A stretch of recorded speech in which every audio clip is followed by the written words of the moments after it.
Tom Aspinall's latest eye injury update has the MMA community completely divided, with fans and fighters split right down the middle. I hate Tom Aspinall because in the post-match press conference, he was going at his heavyweight champion like he absolutely did not like him. I mean, he had Tom bloodied up, and Tom didn't want to continue in the fight. And his key word there is didn't. He didn't say Tom Aspinall couldn't continue, insinuating that he's a quitter. I don't know if it's because Andy Aspinall's saying Tom wants to go to boxing and he'd love a big payday in boxing, but that's just Andy being a manager and a dad negotiating. I'm going to be honest, I'll give Dana the benefit of the doubt. He could have easily just misspoke. And the fact that if you do watch the YouTube that Aspinall put out, Dana White's in the locker room before wishing him all luck. I'm sure he's on good terms with Tom Aspinall and his father, because Dana White, let's be honest, if he doesn't have Tom Aspinall, he doesn't have a heavyweight division. If you saw the other heavyweight fights that were on this UFC 321 card, absolute ass. Beautiful jab, circling around. He won that round. Both those guys, for being heavyweight, can move so well on their feet.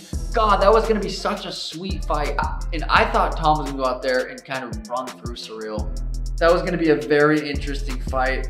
I mean, I guess running it back makes sense. Post-fight reaction from Tom Aspinall. What the fuck you booing? I'm the one that got poked in the fucking eye. There's nothing I can do about it. I'm not the one that fucking poked him. I get it, you're frustrated. I don't think the fans weren't booing at Tom for not continuing. I don't think the fans are booing because, you know, it sucks. It's the main event, you want to see a fight. But every time, like, first reaction it happened, the nut shot, an eye poke, you don't think it's, all right, it's gonna get stopped.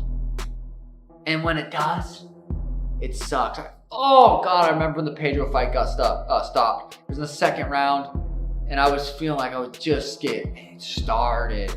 And you just see those guys heartbreak in there, just not being able to compete, do what they love to do. They put all this work in. I think disappointed. I talked all day yesterday. Like, I just want to see Tom have to overcome some adversity. I want to see what he does when when his first plan of action doesn't work. What's he checked down to? Is he gonna wrestle? Can he compete with Cyril Gane on his feet for 25 minutes? And I don't get any of those answers, and just like everybody at home, I'm disappointed. Being poked in the eye is illegal, Brendan, but to fight with one eye is very common. The opponent's trying to hit your eye. He's trying to bust up and make your nose bleed. So that part of it does have question for guys like Anthony and I. We're trying to be polite. We're trying to show grace, but in all fairness, if you're the heavyweight champion of the world. Some fans believe Tom Aspinall used the eye poke as an excuse to get out of the fight, while others insist the damage was clearly severe. Joe Rogan, however, hasn't hesitated to speak the truth. On a recent podcast, he broke down the footage frame by frame, showing just how deep Cyril Gane's fingers went into Aspinall's eye. Anyone who thinks that wasn't serious, Rogan said, doesn't understand how bad eye injuries can really be. All the stuff that John Jones has been saying to the media this week, and I'm sure there's more to come, but check out these. A great athlete, but I do feel like he's a one-trick pony. I believe that his wrestling and jiu-jitsu is incredibly overrated. He has a beautiful 1-2. I got to learn a lot about his patterns in his last fight. That's really about it. That's the one thing that he's setting up real nice. He couldn't touch Cyril Gane at all. That's the way I felt. I felt like Gane was just getting warmed up. Gane's hands was down. He was shaking his shoulders, bouncing around. He was touching him. He was touching him. That jab, he busted him open. He was so comfortable. I think Tom was looking for a way out, and he took it. He needs to change his game. And he won't fight me. And he says that he won't fight me because it's too much of a gamble. Aspinall to me is no different than an Olin St. Prude or Dominic Reyes or Anthony Smith. Be like just another up and comer that's exciting right now. And I'm not into gambling my legacy for what's exciting. And John, if you're not into gambling your legacy, that to me sounds like you're scared of losing again. Rogan pointed out that Tom looked visibly disoriented and in serious pain, stressing that fighters don't fake reactions like that. You could see it, he said. He wanted to keep going, but he literally couldn't see. You can't fight blind. While Joe defended Tom, not everyone saw it the same way. Analysts like Shil Sonnen argued that Tom might have taken the opportunity to bow out, knowing the round wasn't going his way. Sonnen even claimed that Tom's response, immediately going to the doctor and shaking his head, seemed a bit too calm for someone who was supposedly blinded. Those comments quickly set the MMA world on fire. The UFC, Andy Aspinall was in the hospital with Tom and saying, I think it would be useful to analyse the people who do it and get away with it in the fight, win the fight, and everybody forget that they're going to get poked in the eye. And I just think it's unfair. I feel like this going forward, as soon as someone gets poked in the eye, accident or not, it's a point deduction. Doesn't need to be a disqualification, but they need to be losing something on the scorecard. Jim Miller fought at UFC 100, 200, and 300, and he said, unfortunately, we are probably going to see someone lose an eye in the octagon. And then also on top top of that, it was knuckle deep. He was 2 fingers deep into Tom's eyes. I could understand the booing a bit. They paid a lot of money for these tickets, have traveled many hours to get there. But anyone that's saying he was looking for a way out, you kind of... In fact, he was poked in both eyes. Now, I don't believe Surreal did that on purpose. So, I also can't, or am not mad at Surreal. But I am mad. I'm looking for somebody to blame. But I don't quite know who to blame. Now, before we get to that, okay, there was a pretty interesting fight going on. The story going into this fight is Tom has the power to just go knock him out.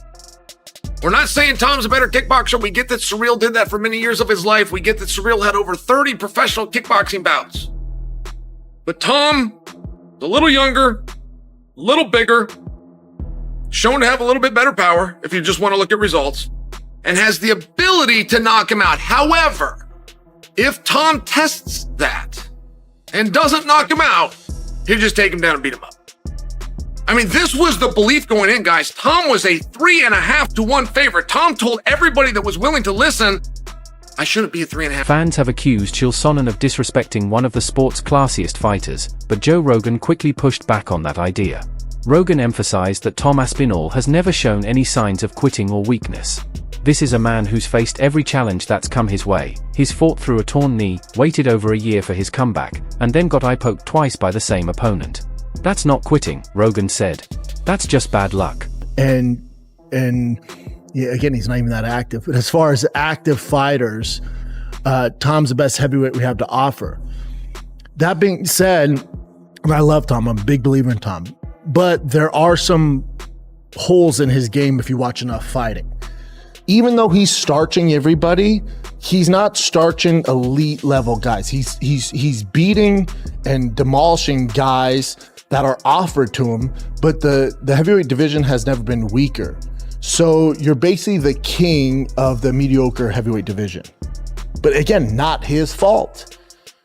But with saying that, it goes to show that Tom does have some issues in his game that at a certain level will get exposed. So if you bring up Tom's record, my issue for Tom is, so Tom's one of the most athletic. Gon might be the only more athletic heavyweight in the division, but Tom's fucking right up there. So Tom's big, he's fast, he's athletic.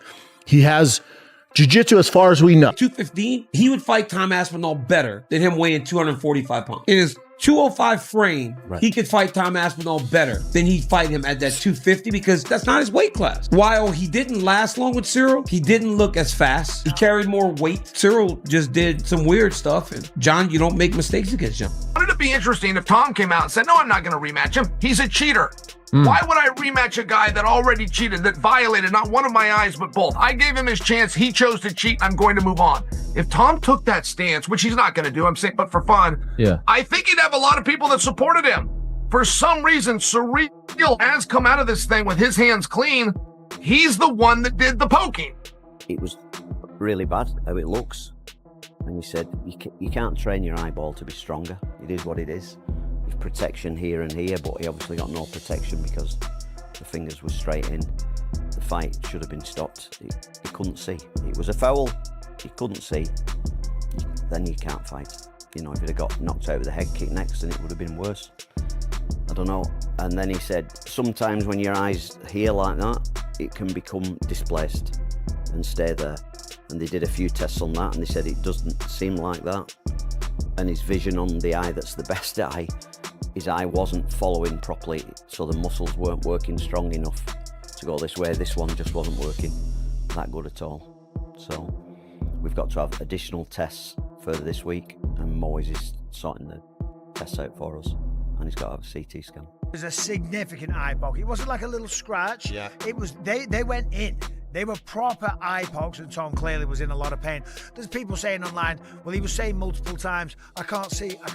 If he wanted to continue, he shouldn't be saying that. The reality is, if he can't see, tell the truth. If you can't see, you're allowed to say you can't see. People might point to me and say, well, you fought with one eye. Yeah, that was a secret because I shouldn't have been fighting. You know, Tom is the champion of the world. He doesn't want to go out there when his vision is impaired or vision is massively affected and potentially lose a fight that was shaping up to be a difficult fight. Cyril Gane was on point tonight. He was looking good. We saw the damage on Tom's face. This was not an easy fight by any stretch of the imagination. He didn't want to continue with his vision damaged or not being able to see, so I don't blame him. The crowd were upset. I get that. They were frustrated. They've flown in from other countries. They've spent a lot of money. They've bought tickets, and the fight ends like that. I don't think the frustration was on Tom. I think the crowd was just... Behind the scenes, Tom's camp revealed that he still has limited vision in one eye, and doctors say it could take months before he fully recovers. Tom himself has stayed mostly silent, only expressing that he feels frustrated, exhausted, and mentally drained by everything that's unfolded. His father, Andy Aspinall, admitted that the hardest part has been watching people question his son's heart when all he's ever shown is loyalty and courage. Joe Rogan echoed that sentiment perfectly, saying, "You can replace a belt, but you can't replace your eyesight." The fight community remains divided. Was Tom's decision to stop the only safe choice, or did he step back too early in the heat of the moment? One thing's for sure, this entire ordeal has reshaped how fans view the heavyweight division. Because whether you love or hate Tom Aspinall, no one can deny that this moment will define the way he returns.